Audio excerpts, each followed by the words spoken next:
Hello, everyone, and welcome to another episode of Exploring Minds. The object of the show is to speak to other philosophically minded people in an unassuming way as we explore some of life's big questions. And today we are joined by Nadir Ahmed. Nadir is a YouTuber that I found a couple of weeks ago who partakes in debates on Islam and science. He debates atheists as well as Christians, as well as just philosophically minded people like ourselves. So I'm really excited to talk to him. How are you today? Mr. Ahmed, should I call you? You can just call me Nadir. I'm doing good, thanks. Good. And so one of the first questions I'd want to ask is, were you raised Muslim? How did you come to Islam? No, so basically, I was raised in a Muslim family. My family is originally from Pakistan, but we were raised I was raised in a secular home, meaning religion wasn't really taught in the home. In fact, most of what Islam was, I would learn from my friends. But then when I got into college, I met some international students, and they're the ones who introduced me to Islam. So I probed more deeper into it, and that's when I decided to take it more seriously. Was that through a Muslim student association? Right, Muslim Student Association on campus, exactly. Um, so we asked this of we had a Christian guy come on our podcast once, and we asked him if we thought he would have come to the same beliefs that he had if he had been raised in a different family or had a different set of life experiences that exposed him to different things. And we were curious to ask you that same question, where do you think that let's say you had happened to join a Christian organization or something like that, or a Buddhist thing, do you think that you would have rejected those and still found Islam and found that to be true, or do you think that you would have had a different path? Yeah, it's a good question. I think it goes really according to the time. If I was born maybe 100 years ago in a Christian family, I probably would be a Christian or a Jew. But now, because we are raised in this age where now facts can be verified, there's freedom of religion. Religion can be criticized. You could look into the truth claims of these religions. And I know, like myself, I don't like to believe in something just on blind faith, or try to defend something which is wrong or is weak. I'm not that kind of person. So I think eventually I would have looked into Islam and I would have came to it. And probably what would have led me is the issue of who Jesus was. I think it's kind of clear he is not God, and he was more of a human being as a prophet, which makes more sense, which is what Islam teaches. How did you come to that conclusion while still deciding that Muhammad was a prophet? So, one of the things which helped me actually, I questioned whether Islam was true or what faith was really true. And I think the thing which really sealed the deal with me were the scientific miracles in the Quran. Once I looked at that, and not just, okay, I'm looking at that, makes sense to me, but then I started discussing and debating it. And when I saw other people were seeing what I'm seeing, okay, well, this is something. And I think what makes Islam different from all the other religions is that the Quran is in complete harmony with modern science. There are no scientific errors, and there's amazing scientific miracles in the book. Can you define what a scientific miracle is? Because those two words seem to be a contradiction. Sure. So it's really, it is something which is open for interpretation. Like, for example, when, let's say there's a cancer guy who goes get chemotherapy, and then he gets healed. He says, oh, God healed me. But he knows that he's still going to chemotherapy. He'll say, oh, this God did a great miracle in my life. So something spectacular, which you think God is making the means for something to happen, people can call a miracle. What I consider a scientific miracle in the Quran are facts like saving millions of children from a terrible disease, which the Quran did. In fact, let me see if I can share my desktop over here. The host has disabled attendee for sharing the screen. Let me see if I can change that. Maybe not. Well, yeah. So one of I was going to actually show you a study where they did a study on fetal alcohol syndrome, and what they found in that study was that there was actually one of the issues which was important here was Islam and Christianity.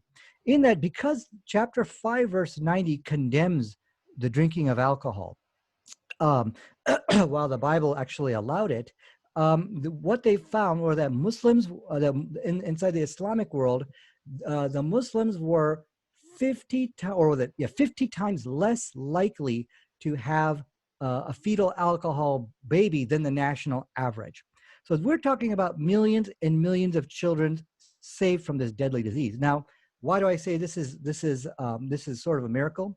See, if you just write a book and you say, okay, don't drink alcohol, you know, that and we have other books which say that may not be as miraculous, but about the Quran, which other religions don't have, it has implementation.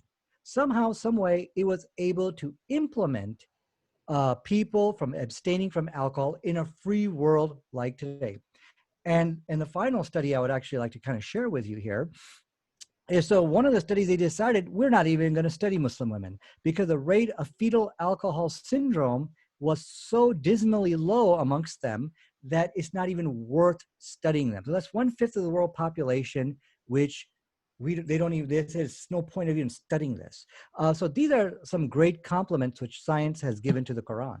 So okay, that is an interesting example. It does seem kind of compelling, but I do have some follow-up questions where, like, firstly, if the Quran, as I understand what you're saying, you're suggesting that this is sort of a divine instantiation of like scientific wisdom in the Quran, right? And like these are kind of specific things that are turning out to be true.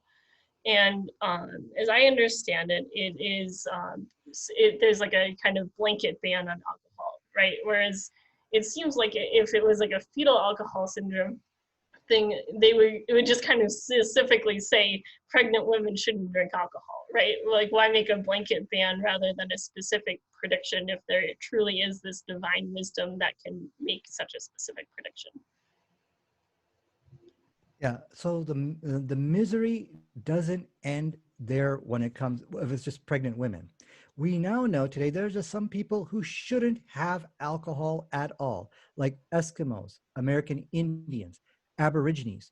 And we know, and we don't know why, but there seems to be people who are susceptible to alcoholism so much that it destroys generation after generation. What people don't know about this country is that now there's actually dry counties, which are all basically American Indian. I think it's probably because they don't want to sound racist.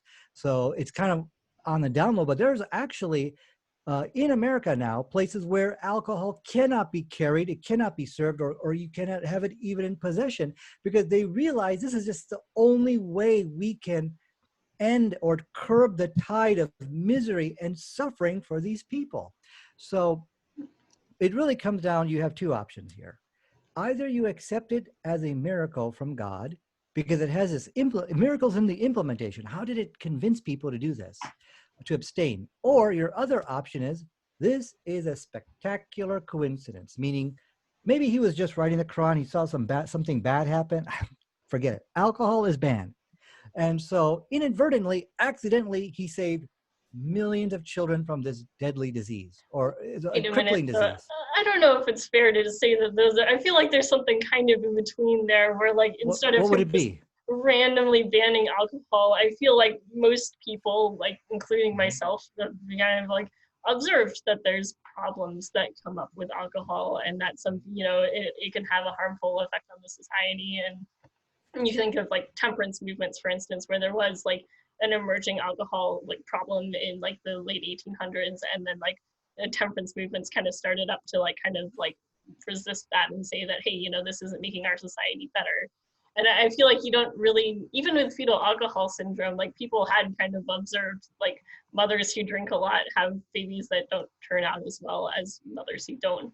So like I guess I'm just wondering why it isn't possible that people just making observations about the things around them in our society wouldn't have this kind of cumulative wisdom that is going to get integrated into like religious texts alongside other traditions and cultures. Yeah, so what you are saying is hypothetically possible. We cannot look at this one issue about the Quran saving all these children from this horrible disease as being miraculous. But there are only two options, and I want you guys to understand. I don't know of a third one. Maybe you could share it with me. Either Muhammad was thinking, how could I make my society better? He started observing, he started seeing things going wrong, and he wrote in the Quran, nope, no alcohol.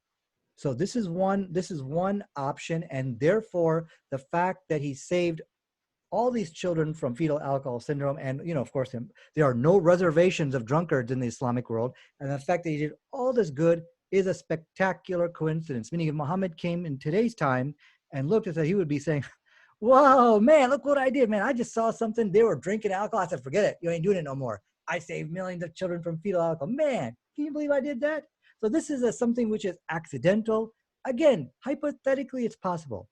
But what we are going to see is that the accident is going to happen again. We are going to find more coincidences, more scientific evidence.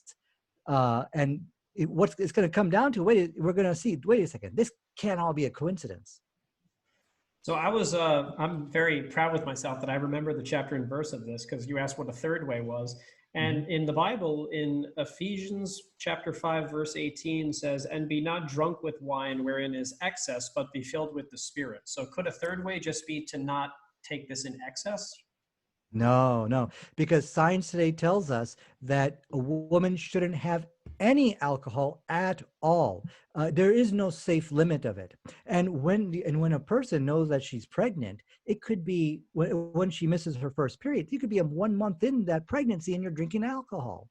So that is a scientific error in the Bible. And in fact, let me see if I can share my desktop over here, because they specifically, it said I'm still disabled. Sorry, I can't figure out how to change it. Can you just describe it? If you right mouse click on my name, I think you can grant me permission. Okay, yeah, you're right. Let's see. Video make host. If I make you a co-host. All right, did that do it? Oh, let me give it a shot. There you go. So I just wanted to share with you the study which I was quoting from. It says over here, they found that religion played an important role in this.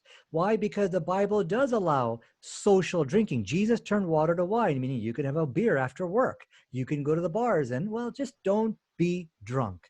So now that's open for interpretation. So the study over here showed that we're talking about the Muslim world is 50 times lower than the global average, whereas the population, in contrast, wine is a part of communion in the Catholic faith, and abstinence is much less common. So they had to study Christians because of its tolerance of alcohol. So, okay, we have these two options. Either it's a scientific miracle or it's a spectacular, amazing coincidence. So why does it have to be? I still don't quite understand where you're getting at with this coincidence thing, where like it seems like people kind of collectively over time start of develop knowledge as a culture that they kind of have in that culture and pass on. So it's not like Muhammad has like one guy had to figure all this out by himself as like a random guess. Like I kind of think that given that alcohol does tend to cause the problems that it does, that societies had kind of collectively made that observation, and that was probably kind of common knowledge, or people kind of already had that impression. And also, if I could also interject, from what I understand, the Quran operates on this, on the alcohol anyway, as a sort of progression. There are several verses that address the alcohol consumption, and at the start, it did sort of try to phase it out, and then before ultimately banning it altogether. Right. So I just wanted to agree with Caitlin. What you're saying are all hypothetical possibilities. We're not ruling them out, but the hypothetical possibilities which you are stating, that maybe it was slowly collected, gathered information over the centuries. Maybe this was common knowledge at that time. Well, of course, we don't have any evidence of that, but my point is, let's all entertain that. But what my point is, that all falls under the label of coincidence, that he coincidentally, what I mean by coincidence, it means that it was not intentional. He didn't mean to save all these children from fetal alcohol syndrome.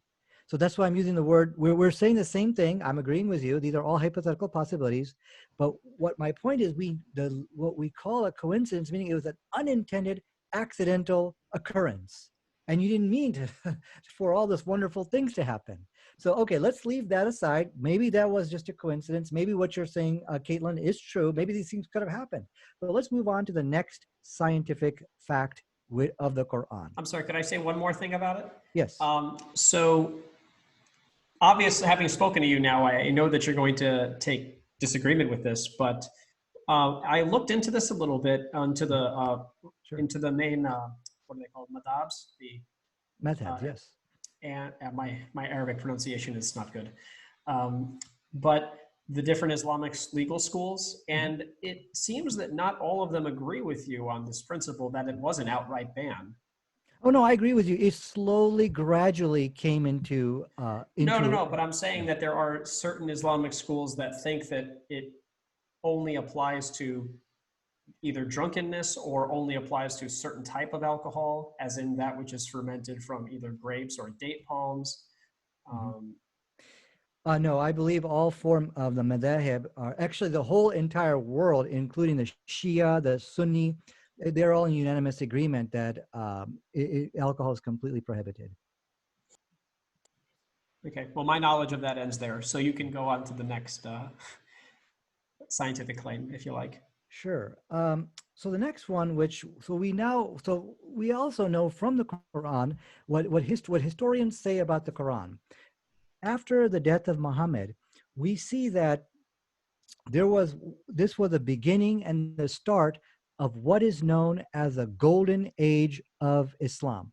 Now, I don't know if you guys ever read about the golden age, but this was a period where science flourished and many scientific discoveries were discovered. In fact, I'm trying to find a textbook definition for you right over here in my notes. Just give me 1 second. In fact, let me just give me 1 second here. I just wanted to share my desktop so now what the historians say about this is that it is the teachings of the Quran, and it was Muhammad himself what was the teachings in the Quran, in the Hadith, which laid the foundations for this great scientific revolution to take place.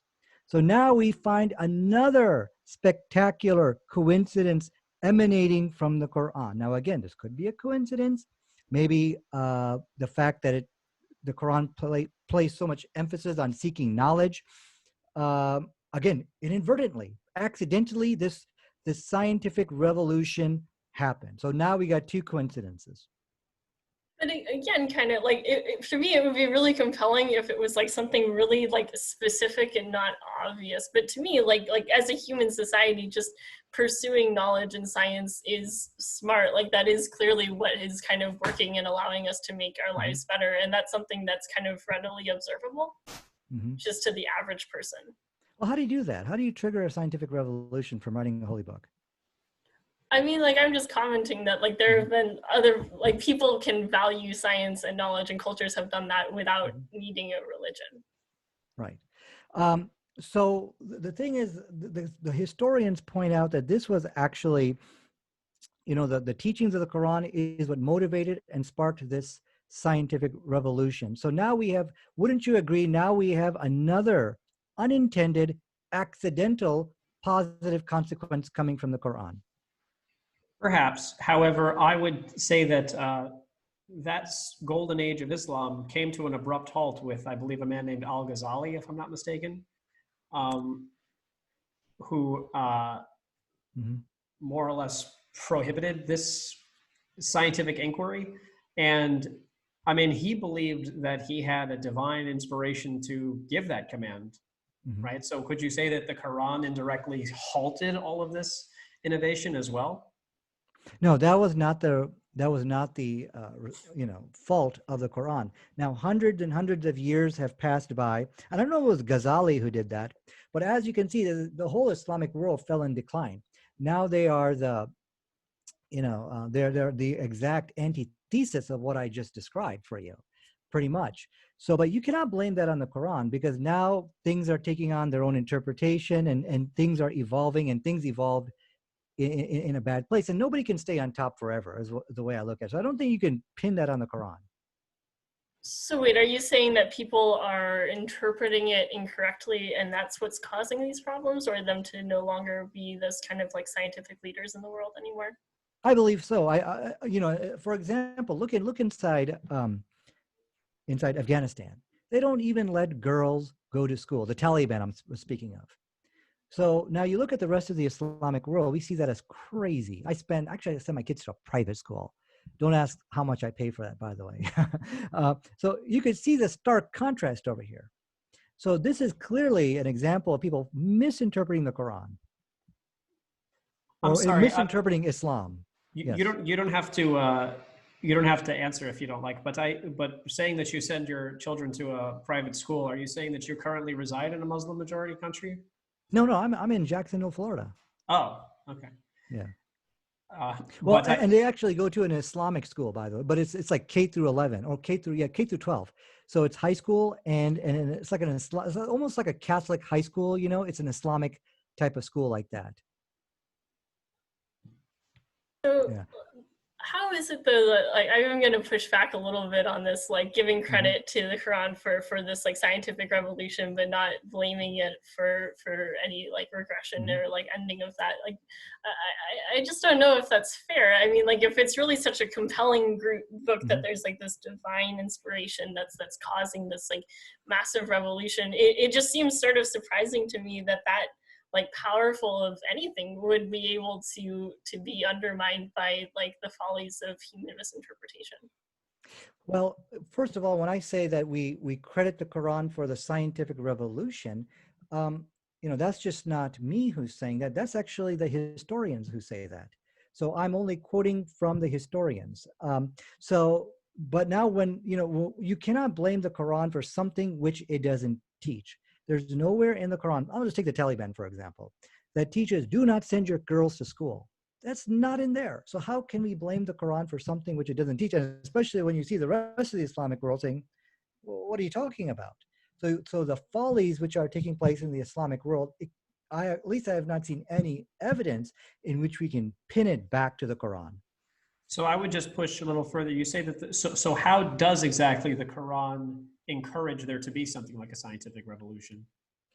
So what the historians pointed out, in fact, let me see if I can get this. I actually have a tape on this in which it discusses, but I can't find my reference right now on there. But one of the things which the historians pointed out is that the Quran actually encouraged people to seek knowledge, and it doesn't matter from where. And so because of such like, for example, you will find many, and from the scholars actually innovated many sayings. For example, seek knowledge from cradle to grave. Seek knowledge even if you have to go to China. So because the Quran and the Hadith, which are the sayings of Muhammad and his companions, because they place such an emphasis on seeking knowledge, and it doesn't matter from where or from who, this helped trigger what the historians call the golden age of Islam. In fact, I'm gonna get that tape for you real quick. Okay, but it seems like that could have been just a cultural thing that people were adopting because it was part of their religion and culture. But that seems kind of like, I don't know why there needs to be anything divine about that, right? Because other cultures have had scientific revolutions and have like been leaders in the world in science, and like it's always been when their culture for one reason or another has decided to value that and pursue that. And so like I don't see that why that isn't just like another example that happens to be from people reading this book and valuing it and choosing to like live by that. What you're saying is hypothetically possible. It could be, again, maybe as time evolved, people got smarter, and then people started figuring these things out, and that's what triggered this scientific revolution. You cannot look at any of these facts, whether it's fetal alcohol syndrome or whether it's the scientific revolution, and say, okay, there you go, it's miraculous. It's a cumulative case. If you look at both of these facts, wait a second, how is one guy pulling this off? First, you save all these children from this terrible disease, and now you trigger a scientific revolution. Now the case for coincidence, something happening unexpected, accidental, it starts becoming pretty silly to a point. But if you just look at this one fact, then you're right, Caitlin. All the hypothetical examples you're giving are absolutely plausible. But what's not plausible is one guy doing all this stuff.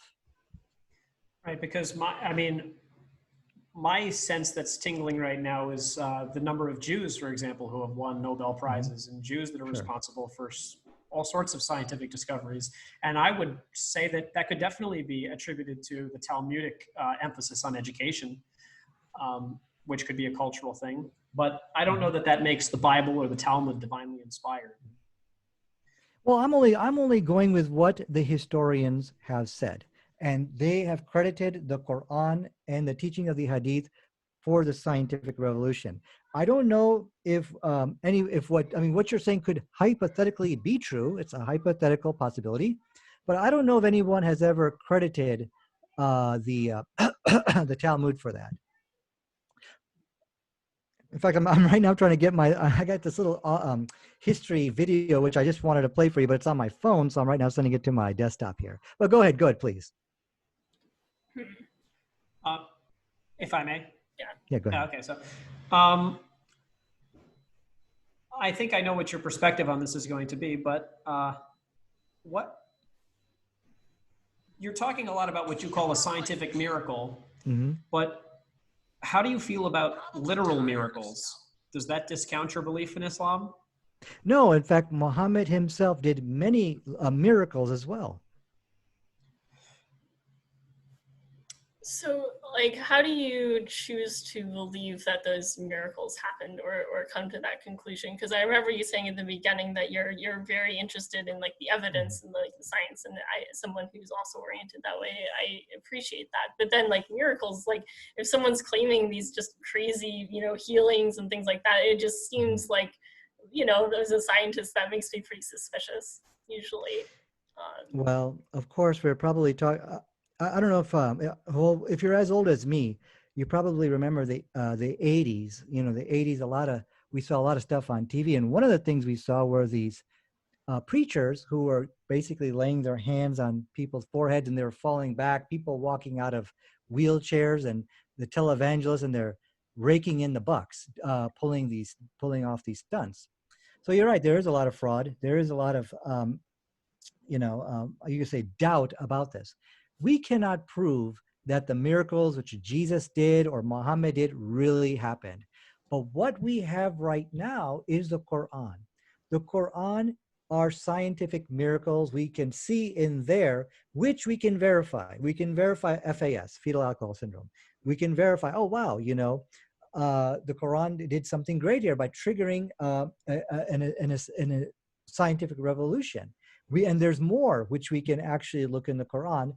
And so that's why all we have with us today, which we can verify, is the scientific miracles of the Quran. I see. So you're kind of saying, as if I understand you correctly, you're saying that the fact that there are scientific miracles in the Quran makes the other miracles that are not scientific more believable to you. Yeah, because the other ones you have to believe on faith. You have to believe that Muhammad did the miracle. I'm sorry, what's that? Do you believe this on faith then? Oh, yeah. So basically, I believe that Muhammad did the miracles he did during his life. And I also believe Jesus did the miracles he did on faith. But with Islam, it's not blind faith because of the scientific miracles, which I see in the Quran, as I just stated for you, which are only 2, but that doesn't prove it to be miraculous as of yet. I got more coming. Now I know, and that gives me more assurance that those miracles Muhammad allegedly really did happen. Hey, I just have a quick question for you. Can you hear this audio? I cannot. Oh, you know what? Okay. Yeah, so basically I had I have an audio. There's a channel called the Kings and Generals, and they talked about the early age of Islam and science, and they pointed out that it was the teachings of the Quran and Hadith which helped trigger this Islamic revolution. I don't know, maybe if I gave you this video, it'll work for you, but oh well, doesn't matter. Well, so maybe I should give you a third spectacular coincidence. Bobby, did you want to jump in before? I was just going to say, going back to the miracles as opposed to the scientific miracles. So not to get uber specific with those, but one that always struck a discordance with me was the splitting of the moon by Muhammad. Do you take that to be a literal splitting of the moon, or as an optical illusion, or as a symbolic splitting? How do you interpret that event? So Well, yeah, I take it as a literal splitting of the moon. If I may ask, why do you have a problem with that? Because that seems to be something that if it were to happen in a literal way, there could be accounts of it all over the world. Mm-hmm. And to my knowledge, there aren't, or at the very least, there aren't accounts of the effects that that would have on the rest of the world. Mm-hmm. Well, I heard this. I heard this argument before, but the question is, how much of history do we really have preserved? For example, where is the user manual for the pyramids? I want to see that engineering manual. Where is that? Where's all of the 90% of history is gone? So, I think this is an argument from silence. Maybe it did appear to people, maybe it was recorded, maybe it wasn't. So I don't think that really proves anything. I mean, but like it seems so sorry, just to be clear, like Mhm. this is like a literal splitting of the moon in half or Correct. something. Okay, like Yeah. that seems like a really big deal for everyone though, right? Like everyone's Mhm. gonna be like, whoa, what's happening with the moon? And like you're telling me that every single culture that was like documenting things, except this like one particular Mhm. one, somehow like just those records just got lost. Well, what do you have to say about the moon disappearing completely? There was one person who claimed that the moon disappeared completely. Let me see. This is just a recent article. And this was back in the medieval time. He said the moon disappeared. Nobody believed him. However, and then the same argument was given. This was in the year 1110. We have no writings of that. This one guy claimed he saw the moon disappear. But today, what scientists say today, and I'm going to show you this article. Actually, I'm going to just share my desktop over here. Share screen. There's a very interesting article here. It talked about this one guy. They say in the year 1110, the moon vanished from the sky. We might finally know what caused it. So the article goes about someone claiming this. Now, shouldn't we have, according to your logic, we should have this in all these books? And that was 1110. We certainly have more history from then. So my point here, this is kind of an argument from silence. And now, and so we can see many examples of this actually taking place. So no, I don't think we can really prove or disprove that. However, I'm ready to move on to the next One more scientific question on claim. miracles though. Like do you think it's at all unusual that miracles like they seemed like they happened a lot more often a few thousand years ago, whereas now, I mean, like unless you have maybe an example of like a recent miracle that happened, but Mhm. like I always have found it kind of suspicious that like all these claims of miracles happened during a time when it was a lot more harder to document things and like record Right. people, and we didn't know as much about science, right? So like it seems like there's more vulnerability to shenanigans, and then suspiciously now when we can verify things, like somehow those miracles aren't happening unless you have examples of miracles that you think have happened recently. Well, now, just recently, a 90-year-old Hindu guru died who, according to his followers, hasn't eaten or drunk water, any food, no water for like 30 years or something like that. So, but there's also a miracle which we can see if you go to Mecca today. So there is something called the Well of Zamzam. Now, according to Islamic history, this was a well which Abraham dug with his own hand for his son Ishmael. So this was a well of water which till today has never gone dry and is providing water for millions and millions of people. They even bottle this water. So many people can look at that.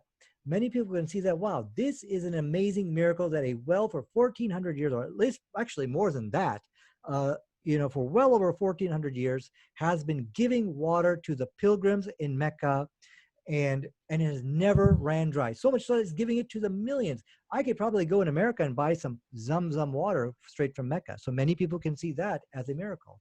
But I So will agree with you, the way the miracles were performed by Jesus and other than them, we don't see a lot of those miracles today. like, and even with the two examples you gave, like have those been subjected to scientific scrutiny? Like have we like locked this guy in like a room under like strict Mhm. scientific observation and noticed that he definitely wasn't eating or drinking anything and he was definitely Yeah. fine? Or are these like his followers saying that he definitely hasn't eaten anything? Mhm. That's a good question. I don't think it's been subject to scientific scrutiny. As far as the well of Zamzam, I actually don't know. I'd have to do some more research on that. All right. On to your third example. Let's follow. Yes, I'm fine. Yeah. Yes, go ahead. So let's talk about gender determination. I want to first tell you what people believed about gender determination here. Um, so now, I don't know if you can see my desktop. Hold on a second here. So this is what Aristotle believed about gender determination. It says, it talked about the male, and the male characteristics is by an abundance of a superior element of fire. That's how he believed a baby would be either male or female. Roman and the Hippocrates believe that the male offsprings come from the right side of the male and the female comes from the left side. Of course, all of this is incorrect. And Ibn Taymiyyah, who was an Islamic scholar, it came many hundreds of years after Muhammad, he believed there is no natural cause for male and female. Now, the biologist, you probably know how male and female is actually determined. It's determined by the male sperm. I'm sorry, I forgot this one guy, Parmenides. He believed that that the sex of the embryo was determined by the side of the womb. Forgot that reference. Okay, so now science tells us today that it is actually dad's sperm determine whether a baby will be boy or a girl. Okay, now it's very interesting. The Quran also talked about gender determination, and let's see what the Quran says. So it's important, just to reiterate, it's a sperm, the dad's sperm, which decides the gender. So we go to the Quran, chapter 53, verse 45. It says over here, and it is he who has created the two mates, the male and the female, from the sperm drop when it is emitted. So here is a statement which agrees with modern science. Now, if you just look at this alone, just look at this one fact, we shouldn't, even though it is explicitly stating that the male and the female come from the sperm, maybe he meant something else. Maybe he meant to say, regardless if you're a male or female, you used to be a worthless sperm drop. Again, I'm just making that interpretation up. So my point here is, this is a statement which does agree with modern science. And again, could this be open for, maybe we should also open up the possibility that maybe he meant something else. It is just a coincidence that he chose a specific group of words which just happen to agree with science. Right. So I'm reading my English translation here, and I'll just go a few verses back for just a little bit of context. That it is he who grants laughter and tears, that it is he who grants death and life, that he created in pairs, male and female, from a seed when lodged in its place. Now, at first glance, that I have to say that doesn't strike me as he's talking about the determination of the gender of the child. Yeah, so basically, some people, the word there is nutfa right here, which is being translated. And this is chapter 53, verse 46. Okay, so basically, in fact, the translation which you have chosen just translated as seed. Seed, the word for seed is actually bitter. I'm going to show you an easy way of how you can check up what the Arabic word means here. Just give me 1 second here. References. But the word actually does mean sperm. So that was chapter 53. What was it again? 46. 53, 46. So this is the way I cheat, because by the way, Arabic is a second language for me. I'm just kind of learning it. So here's what I like to do. 53, 46. And let's go to verse 46. Oh, I'm sorry, I put 50. Let me go here. Let's go to verse 46. And there you are. So the word there is right there. Nutfa, copy. Let's search it in Google. And you should see sperm. So what I like to do, I like to put words into Google just to see the meaning of words. The word nutfa does mean sperm, okay? Some people put metaphorical interpretations like seed to make it more poetic, but the word actually does mean sperm. So this is a scientifically correct statement. And so now we got 3 spectacular coincidences in the Quran. Those are 3. And that doesn't make any sense. Okay, now I can give you a fourth spectacular miracle, but at this point, we need to start questioning. You see, by definition, a coincidence is something accidental, meaning, oh, what a pleasant surprise. How did that happen? Oh, you just saved millions of children? Oh, man. Oh, you just triggered a scientific revolution. Oh, how did that happen? But by the third time, you should be expecting it. If you just saw it happen 2 times before, the third time, everyone's sitting and ready. Okay, what is this guy in pull next? Okay, no, that's another coincidence. My point here is we cannot now entertain the possibility of coincidence. That's out the door. 3 scientifically correct statements. My point is the only intelligent answer is that this is a supernatural. There was a supernatural source that is the author of all this good. Now, can I probe a little more deeply in that? When you say Sure. supernatural, there's a supernatural cause here. How exactly did that work in your view? Like how exactly did these scientifically correct statements get recorded? I mean, I don't know much about the exact way that the Quran was transcribed. I know that there was a bit of an oral tradition before it was written down. But are we saying that God instilled the wisdom in the authors? So there's only one author of the Quran, and that is who we believe to be God.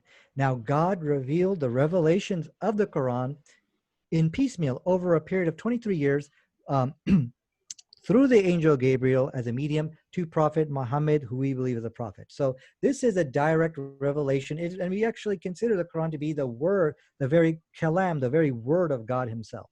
So there was no like evolution type of period where it slowly evolved into being. And we don't see, and so it was something which was directly revealed to Muhammad and then preserved. And also another fact about the Quran, which is something which everybody agrees on, is that there's something special about the Quran itself where it's easy to memorize. So that means you'll actually find in the Islamic world kids who are like 9 years old who are known as Hafiz al-Quran. Hafiz meaning that they've memorized the entire Quran from the beginning to the end. Even the critics of Islam admit that there's something very special about the Quran which makes it easy for people to memorize. So now that's a fourth piece of evidence. How is Muhammad doing all this? How is he doing all this good? It doesn't make sense. You see, that's why we're saying the most sensible explanation is that there is some kind of supernatural power behind all of this. So I think one of the reasons I'm still kind of like holding out here is it seems like everything that happened there is like very plausibly done by people. Like I know you think it's a coincidence, but like to me it's not. Like the sperm thing is probably your best like specific example where like I don't think someone could have casually observed that, so you're right. But like that can I kind of can believe that that's your one coincidence, and then the two are just kind of like both not drinking and like valuing science to me are like, for example, just conclusions, things that I've come to value just from my own observations of society. So like it isn't surprising to me that other people came to that same conclusion, and it doesn't seem like there needs to be any divine intervention. But like, so like why is it the case that if it's truly God writing this book, like why doesn't he get more specific and kind of detailed and mechanistic? You know, like why leave it to the level that people can do? Like why not just straight up say like, yeah, you know, like pregnant women who drink alcohol will get like have like babies with fetal alcohol syndrome, and it's caused by like XYZ. Like God presumably knows all these things, and like it would be tremendously valuable for a society to have that knowledge. So like why not fully impart that instead of just like leaving kind of vague principles?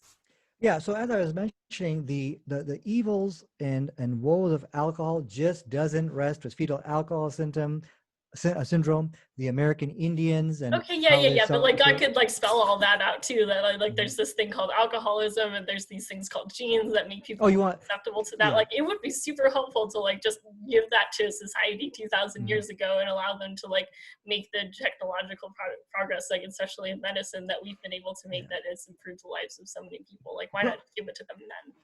Yeah, so see, the thing is, what you're saying is that the wisdom which God is imparting, it has to be custom fit according to the way Caitlin wants it or the way Bobby wants it. And then the next guy is going to come and say, well, I want it like this. You need this, this, and this in there. So where will this end? So But why obviously, be vague? I mean, is all I'm saying. yeah. Well, let's do this. What you're saying is hypothetically possible. Maybe he's just somehow figuring this stuff out as he goes by. Let's talk about the coronavirus. Let's talk about something which we can see today, which is very relevant. The third sign. Oh, what are we at? Number 4? I can't remember. But anyways, so let me go and share this next statement, which is a hadith of Prophet Muhammad, in which he said, Allah's messenger forbade the eating of meat of beasts having fangs. So this is a statement coming straight from Muhammad sallallahu alaihi wasallam. Now, how is that relevant to our world today? We see that AIDS is actually caused by eating monkey meat, bush meat. Here's my reference over here. It says, through the butchering and consumption of monkey meat is probably the most dominant theory here of how the AIDS virus jumped from the human being to from the monkey to the human being. So we see that eating animals as fangs is not a good idea here. Now let's talk about coronavirus here. Now, again, this is not etched in stone. There's a lot of debate on this. Some people are blaming China specifically. So I'm not saying this is an absolute etched in stone how the coronavirus is spread. But one of the most, I think probably one of the most established theories on this is that basically in the meat markets, they had the bats, they had the civet cats. So this is all lumped together. The bats have over 400 known coronaviruses. So inside that meat shop in Wuhan, China, the virus jumped from the bat to the civet cat, and they ate it, and that's how the virus spread. Irregardless, we know that eating meat with fangs, after all the suffering we have seen today, is not a good idea. And there's a civet cat. This is what and so I think we can all agree. Can we at least agree here? Eating meat with fangs is not a good idea. After what has happened here. I mean, I don't know enough about nutrition to claim that eating meat with fangs is a bad idea, but I would ask, I just am totally ignorant about zoology. Do pigs have fangs? They have tusks, which could be considered fangs, yeah. Because I was going to go further and say that, Islam also bans, as other religions do as well, but bans the eating of pork. And I mean, I suppose could make an argument that there's a reason why we ought not to, but in 2020, it seems like kind of a trivial ban. If you allow the eating of other animals. If it's true that it actually came from bats, which most likely it is true, then I think we can agree that eating bats is not a good idea. Well, first of all, we know that the monkey, and most likely, hold on 1 second here. I got my daughter right over here. No worries. Yeah. The eating monkey meat is a bad idea. And of course, we've also seen the spread of Ebola. Can we at least agree? No, stop eating bush meat. This is something we should all agree on, from what we have seen. Caitlin, I think you could probably speak on this. Yeah, well, I was gonna say, you're right, and bats are uniquely bad. So you do have a point there, right? Where yes, that they do host insane numbers of disease, and bats are a big problem. You shouldn't eat and bushmeat or touch bats. But there's plenty of other, mad cow disease, for instance. Cows don't have fangs, but that definitely caused lots of problems that are kind of on the order of Ebola, probably. I don't really know. Nonetheless, the point is that it seems like this animal to human disease transmission thing isn't unique to animals with fangs. And so for the way I'm kind of seeing this is that's a thing that tends to happen, and sometimes the animals that do that have fangs. Yeah. So, but I mean, my point is, let's just agree, please. Let's not eat bushmeat. Can we, from what we've seen in Africa, can we at least agree on this? I'm not going to leave until we agree on that. I mean, I'm a vegetarian. All the so, you're preaching suffering. To the Yeah, that's a scientific fact. Eating bushmeat is wrong. Please stop it now, because we've seen the spread of Ebola. We've seen the AIDS virus. Okay, these are things which, well, we shouldn't be debating. We should be agreeing on Okay, these but like, things. what about like heart disease, which is at least partly caused by like saturated fat, which again is like a Mhm. lot of like red meat, for instance, but it doesn't really speak about cows. Maybe it does. I don't know. Does it? Well, yeah. So as far as the ban goes, it stops here as far as the ban on fanged meat. But I think we can all agree today, based on what we've seen from the bush meat, what we've seen from what's in the bat, it is a bad idea to eat bush meat with fangs. Can we at least agree on that? Please stop doing Okay. this. Okay. All right. Like, I don't. I'll agree. Sure. Yes, please stop. I don't want to see any Yeah. more of these animals being eaten, and the next pandemic is gonna, that is just not something which I'm looking forward to. This is good. My point here, the hadith is good advice. Please stop doing that. It's disgusting to eat these things anyways. Ugh. But anyway, that's another point. But so now we see, I mean, I can go on here. Okay, I can go on showing you more and more examples of scientifically correct statements. At this point, in fact, I'm just gonna do one more here. It's a very simple one. In fact, I'm gonna share my desktop over here, and just give me 1 second. Um, where are you, buddy? Let's see, where are you? Okay, so I'm sure you've all heard of the story of the worldwide flood. You know that this is basically a biblical story. Yes, I was actually going to ask you about that because I Yeah. know that Islam takes it to be a local flood as opposed to a global flood that raised the world so high that it engulfed Mount Everest.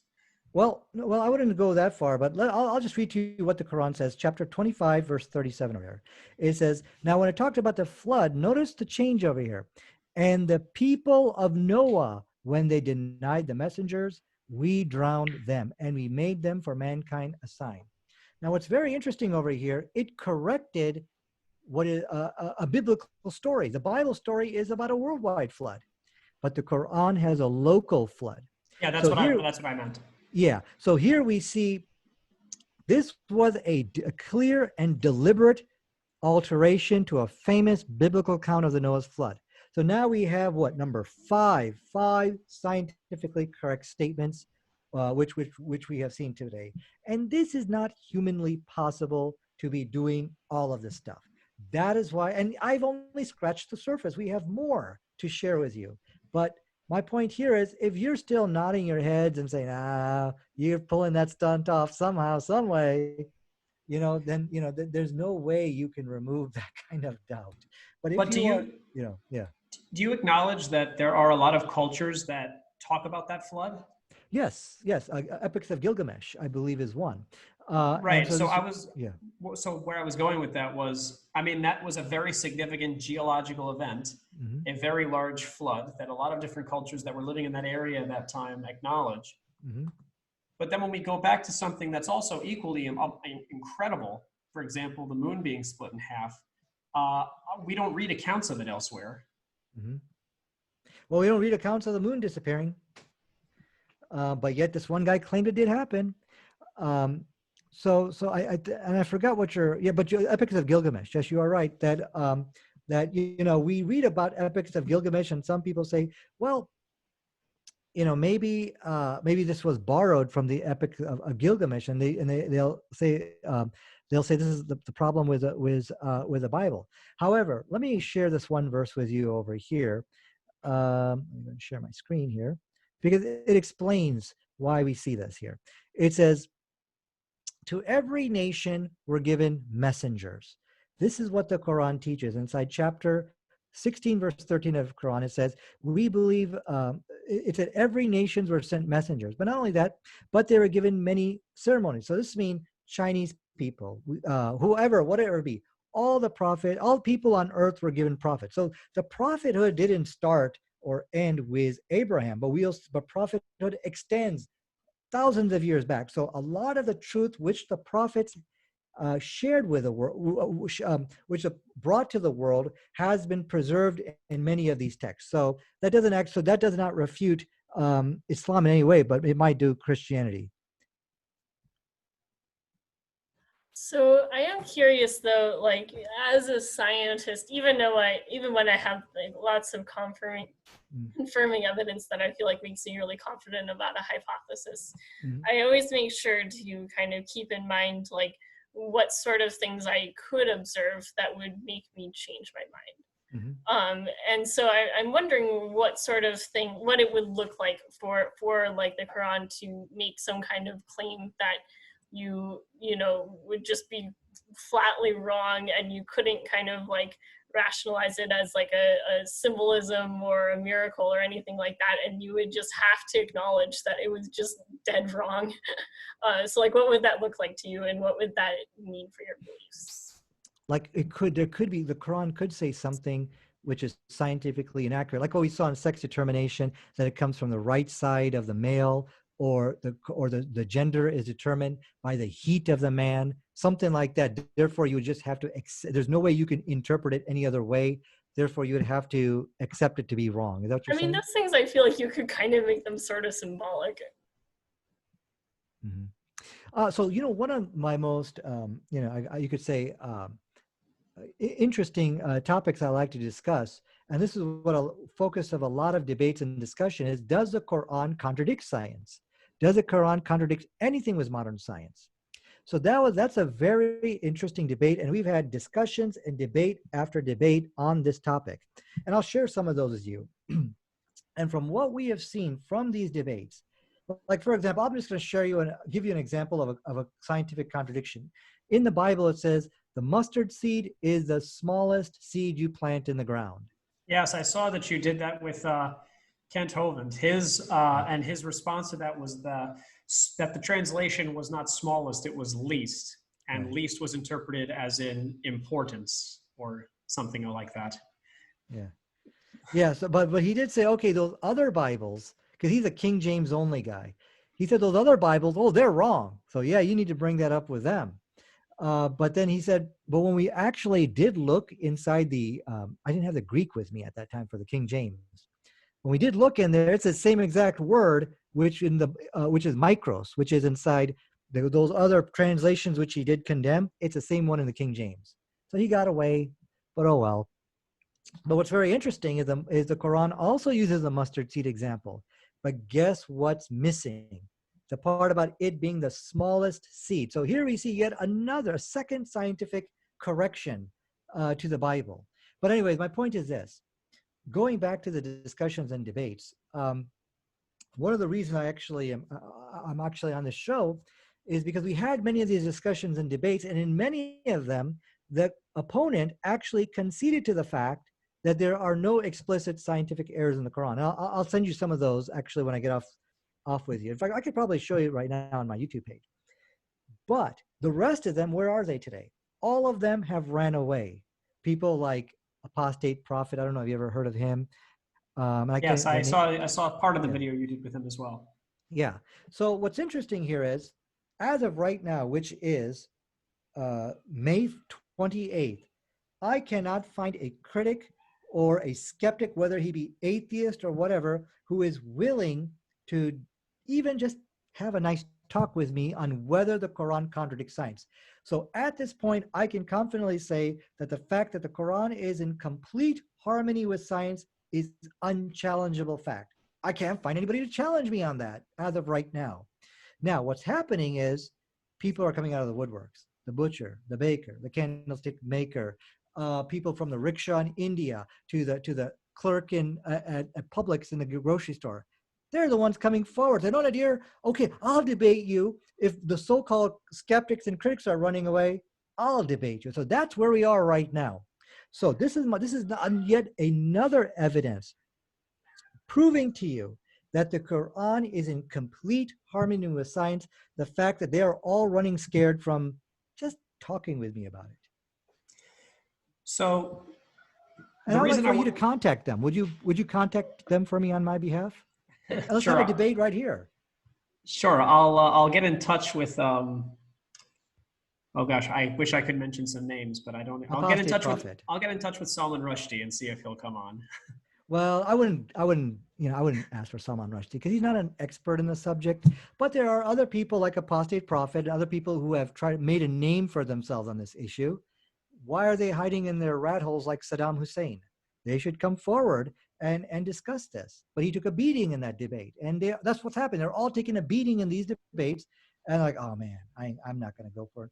They scratch the surface of the topic, get beat, and then they run away. That's what's happening. That's because they're challenging the word of God, and you're not going to win in that type of debate. I mean, do you think it could be the case that you're just like right about the specifics, but wrong about the sort of like, there's an important leap, I feel like, between like, yes, the Quran has good advice to like, yes, this is the divine truth kind of thing, where like you're claiming that that's like an inevitable thing, but like, do you think that it makes sense that not everyone would see things that way? You know, it's so hard to get into people's minds and find out what they're thinking. Are they being nefarious? Are they being sincere? I don't know. I don't know how to answer that one. And then I was fascinated to talk about this because it's something that's not talked about a lot. As I mentioned before we started, most of the debates that I see with Muslims versus atheists or Muslims versus Christians concerns the morality rather than the scientific accuracy of the Quran. Now, would you say that there is that, I know this wasn't our focus, but I'm just curious.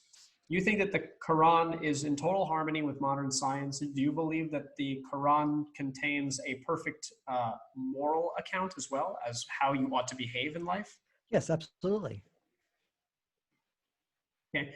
Well, Caitlin, did you want to say something? You can go first if you'd like, but I can also have something if you.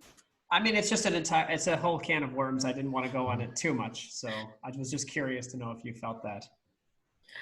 I mean, like, when the Quran says things like kill all non-believers, and like I kind of like Bobby and I were like looking at that quote kind of before this, like, and maybe it is in like the context of war or something like that, but it still sounded just like on its face like kind of not morally great. Like it kind of had a bell of like the Crusades kind of, right, where like you're gonna like kill or convert kind of, and that's like the only option, which like at least to me that doesn't seem morally great. Right. No, so basically this is really one of my most favorite topics to talk about because first of all, the Quran never teaches to kill all non-believers. In fact, let me get to you. Yeah, let's pull up the quote because I am curious to see what your take on that is. And like, I'm willing to believe that there's just thugs who are calling themselves Muslims who are using it as an excuse to be thugs. But well, let's first talk about what's going on in the world today. Okay, in terms of terrorism and things like that. Well, first of all, terrorism is a proud Judeo-Christian tradition. Okay, whatever this Osama bin Laden and ISIS and all these people are doing, the people have already preceded them in the most killing innocent civilians in the most horrific way. For example, Sir Arthur Harris. This is one guy I like to just bring up over here. This is a guy who indiscriminately bombed innocent German children. So you had your Panzers over here, your Messerschmitts over here. He's like, no. I want to bomb Dresden, all those kids going to school and all those neighborhoods. I want to kill the innocent civilians. People were pleading with him, for God's sakes, you're killing innocent people. He didn't care, and he was knighted as a sir. This is a monster. Not only that, but we also see the same horrific acts of killing innocent civilians in Hiroshima, Nagasaki, but even before that, they were dropping incendiary bombs on innocent, on innocent people in their neighborhoods because the Japanese houses were made out of paper when mommy and daddy are on fire, and then that's going to convince the Japanese people to give up their intentions. Now, do you believe that there are actual biblical justifications for doing things like that? Or Quranic? But yeah, I mean, obviously you don't think there are Quranic justifications for doing things like that. No, not at all. Not at all. So is there verses in the Bible which teaches to kill innocent people? Yes, there are. For example, 1 Samuel chapter 15, verse 3 is a clear, which teaches go and kill innocent men, women, and children, even the animals, kill them all. So the Bible clearly teaches to kill innocent people. Now, let me show you real quick. I'm going to share my desktop. Well, I'm going to say that I could believe that the Quran does not teach to kill any innocent people. I would just say that the Quranic view of who is innocent is in the eye of the beholder. Right. So that's a good argument. And let's see how the Quran defines what an innocent person is. A lot of people don't know that. This is talking, we're going to look at the 491 spot check, which this is war for dummies, because back then, war was all slash and burn, murder and pillage. People didn't care. So that's why the Quran specifically defines who an innocent civilian is over here. So it will say, let me read the verse for you. You will find others who wish to obtain security from you and to obtain security from their people. Every time they are returned to the influence of disbelief, they fall back into it. Now, here's the definition. Let me make this a little bit bigger here. So, if they do not withdraw from you, or offer you peace, or restrain their hands, then seize them and kill them wherever you overtake them. We have made for you against them a clear authorization. This is extraterrestrial. Thinking like this didn't happen in that time of the world. Everything was slash and burn. Who cares? It's collateral damage. So the Quran goes in great detail to define what an innocent civilian is. If they're not withdrawing from you, or they're not offering you peace, or restraining their hands, well, then you can kill them. So now, but there's actually so many examples of this inside the Islam. I'll give you another example, and we're going to see how Muhammad himself interpreted this hadith over here. So yeah, I would be very curious to know about that. I would be very curious to know about that, because offering peace seems to me that it could be dangerously close to being interpreted as, whether you offer them an ideological peace. Mm-hmm. Peace is just agreeing with everything that we say, and accepting Islam. Well, here's another example. So he's about the context here. He's about to lay siege to the city of Mecca because of the wars and crimes which were committed against the Muslim people. Before he lays siege, remember what chapter 4, verse 91 said. So now look what Prophet Muhammad announces to the people before he lays siege to them. Whoever enters the house of Abu Sufyan will be safe. Whoever lays down his arms will be safe. Who locks his doors will be safe. Now, this is unprecedented for a time like that. Of course, if you read the wars, I don't want to get into it because they're so horrific. So do you have to do all of those things to be safe, or just one of those? The context, what they're telling you when the invading army comes in, go into your doors and lock the doors, get out of the streets. But my point here, there's an effort here to spare and save the innocent civilians so they don't get caught up in the fighting. So there's many examples of this I can share with you. And so there's actually countless passages, but I'll just give you these two to show you that the hoodwinkle that Islam just teaches to kill non-believers is not true. What is so awesome about the war ethics of Islam, it defines who an innocent civilian is, and then it gives you practical example of how before you attack and lay siege to a city or whatever, here's what you should say to these people. So that is why we say Islam is a religion of peace. And this is yet another example of why we say Islam is divinely inspired, because thinking like this just didn't exist back then. I must say that type of laying out the steps of what you have to do in order to be safe, if you read like the historical accounts of Muhammad's conquests of certain Jewish tribes, I believe it was the Jews of Khaybar, it doesn't seem as sympathetic as that. I've read that. And so basically what this was that the Jews entered into a pact with Muhammad. So then they broke the pact and then they betrayed him. But even in that pact, there was no innocent civilians killed in that pact. What happened is that they were banished. In fact, one of the punishments for one of the Jewish tribes, which was Banu Nadir, which is actually my name, was that they should just get their things and leave. But nowhere are you ever going to find in the Quran or the Hadith or any of the Islamic traditions where people are just being massacred because of the teachings of Islam or anything like that. There's only one example which people try to point to, and that's Banu Qurayza. In the Banu Qurayza, what happened over there, same situation where they said, okay, they betrayed the pact and they tried to open the back door for the enemy to come in. So they said, what is your punishment? They said, we're going to be ruled by the Torah. And they quoted out of the book of Deuteronomy, which says to kill the menfolk and take the women and children as captives. And they didn't accept the Islamic ruling, which was banishment. Get out, get your things and get out of here. But they wanted to be ruled by the Torah. But that's the only example. So if we were to live under Islamic jurisprudence, how do we deal with people of all different types of faiths in like a melting pot like America? I mean, do we just leave everyone to their own religious traditions? Is there a First Amendment? So one of the selling points of Islam is actually its tolerance and freedom of religion, and this is something which we'll read in the history books. So it's not just my opinion. So when you actually study Islam in the university, they actually have this as one of the reasons why Islam spread, was because Islam was more tolerant to other religions than the people who were ruling at that time. So religious freedom is a very big thing for us. It's actually in our scriptures, but it looks like we're kind of off the topic of science, and we're more into is Islam a religion of peace, which is, I think, we're a little bit over our 1 hour mark.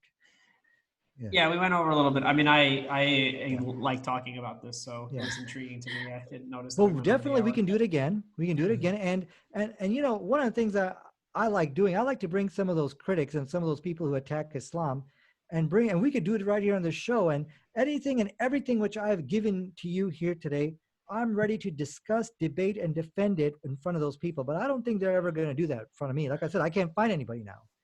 But I think, just to summarize, we do see a lot of incredible things in the Quran. We see an awesome war ethic, chapter 4, verse 91, where it says, if they're not, restraining from you, they're offering you peace, they're not, doing these bad things, okay, well, then you can kill them. Enter your homes, stay there. We also saw Abu Sufyan, anyone who enters their home will be safe. We saw the Quran saved millions of children from fetal alcohol syndrome. And we saw that it triggered an Islamic revolution. We saw that it talked about the male and the female coming from the sperm. We saw that it corrected the mistake about a global flood and not eating fanged food. If there's anything which we can at least walk away from here today, stop eating monkey meat, okay? Bush meat, oh my God, please stop. And if we could at least agree on that, I'll be happy. Okay, I'm willing to agree on that. Okay. I'd like to have you come back sometime. We can discuss more the morality of the Quran as opposed to the science, because that is also very interesting to me. But I'm really happy that you came on and explained some of these things in more detail, because, like you say, the critics of Islam will not talk about this stuff and debate it with you. No. I think that most Muslims are also afraid to bring up these things. No, not me. If you bring me on, I'll do it. Yeah, I appreciate that. All right, man. Thanks you. Thanks so much.